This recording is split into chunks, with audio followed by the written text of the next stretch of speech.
Exposing my worst ever dates, part 3. This guy was actually a bouncer for a club I used to be obsessed with when I was younger, and I don't know if it was like because he had the authority or power that made me attracted to him, but he also was really good looking. Always flirt and like give each other the eye, and he would let me in for free, which is a fab. But this time he finally came over and like spoke to me properly.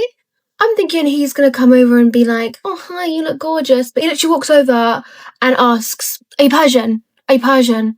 I was like, oh, not Persian. I was flattered because baby boy thought I was like exotic. We got the shock of his life when he heard my accent. Like, no, babes, no, I'm not. I'm English, babe. He looks visibly disappointed in the fact I'm not Persian. He goes, oh, I thought you were Persian. You look Persian. I don't know what he wants me to do at this point. I'm just like, soz, mate, soz. Can't change my nationality.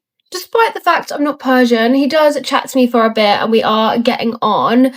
So whenever you would give each other the eye, whenever you would flirt with each other with your eyes and have all that chemistry going on, and he let you in for free, like you mentioned, he's probably doing that because he had to, because he was given instructions by the club owner to let pretty and beautiful girls like yourself in for free, because that's what they do to attract the rest of the crowd, to attract paying men and to be known as a club that has many young pretty girls. Anyway, just throwing that out there, he's probably not doing you any favor just because he wants to. The problem I have with this type of man is that he already made up this little fantasy about who you're going to be and about what it's going to be like when he comes and talks to you. He already thinks that you're Persian, or he made up this story in his mind about who you are. And that's a huge red flag. That's what stalkers do.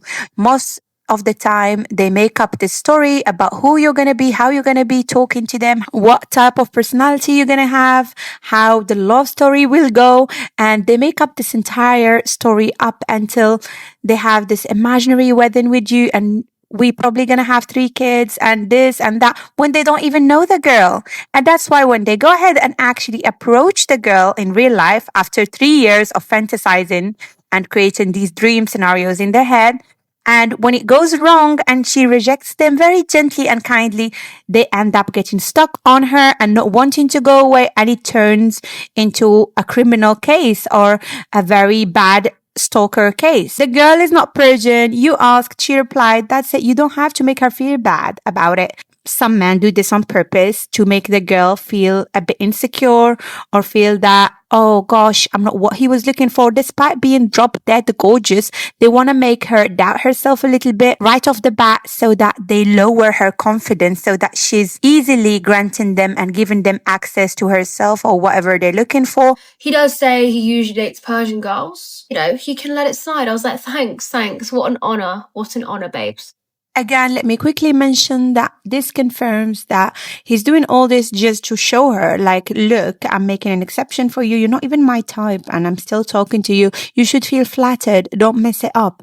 He is already putting the girl in a mindset, in a position to think that she is lucky to be talking to this man that usually doesn't even go for girls like her. He goes for something completely different and something that she is not. But he's still talking to her, so now she has to be the one making the extra effort to keep him interested. He asks me if I want to meet him for like a coffee tomorrow. Again, I don't know why I keep getting asked on these coffee dates, but I was only young.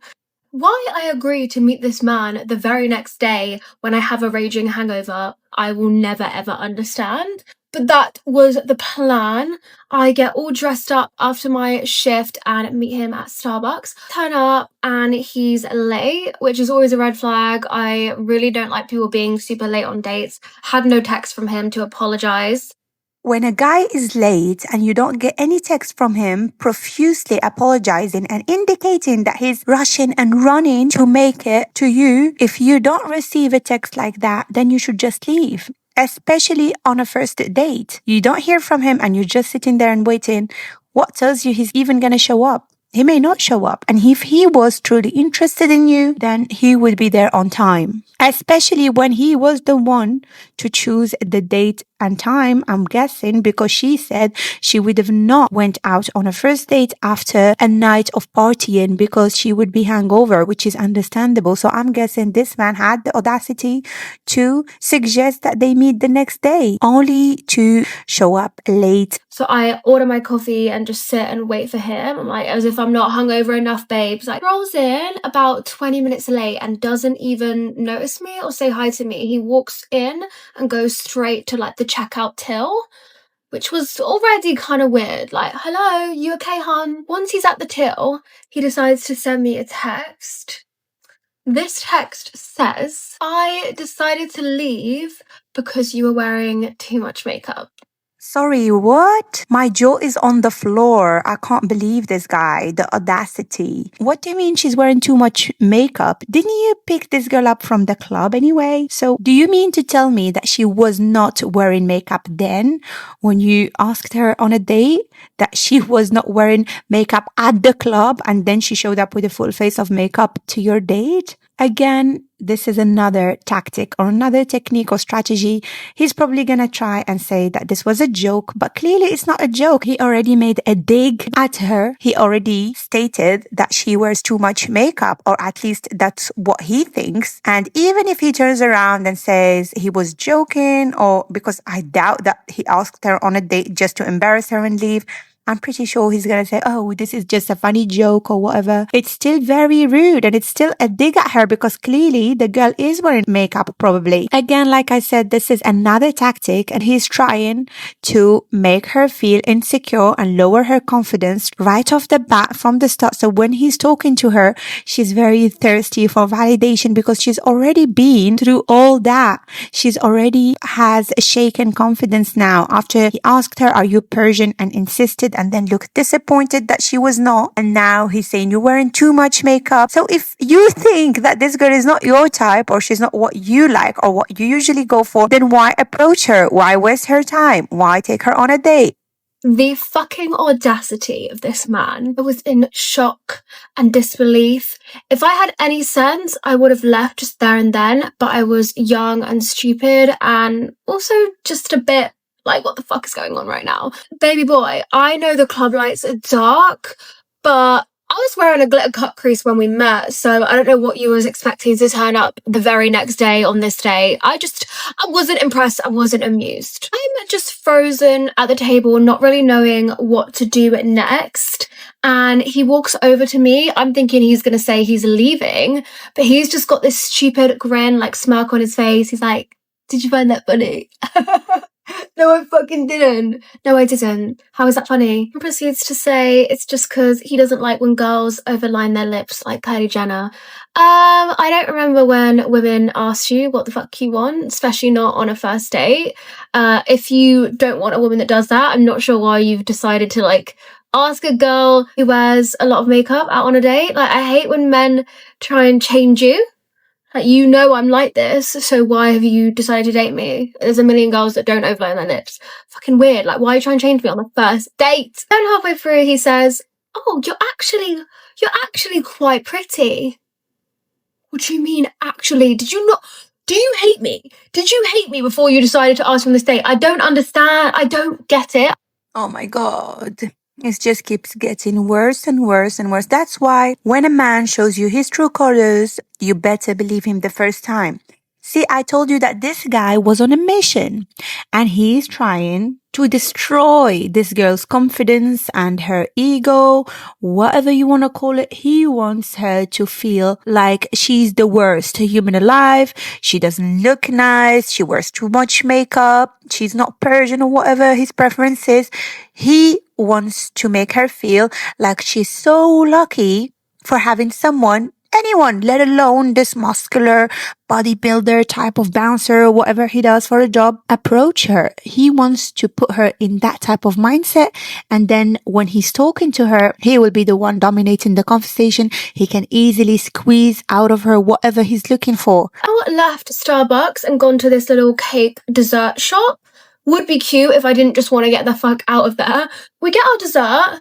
And then he asks if I'm seeing anyone else, which is a really bizarre thing to ask on a first date.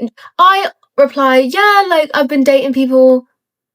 He then slams his wallet down, throws it at me and goes, all right, fair, what are we doing here then if you're already dating other people? What on earth? Where do I find these men? I've just met you, mate. And you're already acting aggressive and jealous when I've just met you. You know, if it went well, then I would stop dating other people, but it clearly isn't, so whatever. So I think what's happening here and what this innocent, oblivious girl did not understand is that this guy thinks he's talking from a position of someone who gave you a chance. Maybe because you said you used to always give each other the eye and flirt with each other in a non-verbal way with your eyes and body language whenever you went to this specific club, and whenever he was working there, he would let you in for free and you would look at him, he would look back. There was some chemistry there. So I think he was under the impression that he was the one to give you a chance and finally allow you to go on a date with your crush, meaning himself. He was under the impression that you're going to say, no, I'm not really seeing anyone, and just say the right thing to qualify to date him or to see him more often or become his girlfriend. So he was a little disappointed that his little imaginary scenario that he made up in his head did not match reality. Then he says he'll drive me home, which I shouldn't have even got in his car looking back, but I was young and dumb. Don't recommend this, girls. It's a bit awkward. We're just not really talking in the car. So he proceeds to put in this CD and tell me that it's him singing. And it was like, I don't know what country's music it was, but it was in another language. It was kind of like, you, like maybe Indian. I don't know. But he had a beautiful voice, but we were just silently in his car while his song played, and genuinely I was like, what is my life? And it's safe to say we never ever text each other ever again, but he still let me into that club for free, which is really, really random. So yeah, thank you for watching. So that's it for today's video. I hope you enjoyed. Don't forget to subscribe. And again, before you leave, let me remind you that if you are a single woman actively dating and strategically looking for a good match and a husband, potentially, I have created a program designed to help you find that person in ideally 6 months to 12 months. You will find this program in the classroom section of my community, and I invite you to join my community by finding the link for it in the description box under this video. So take care of yourself and I will see you there.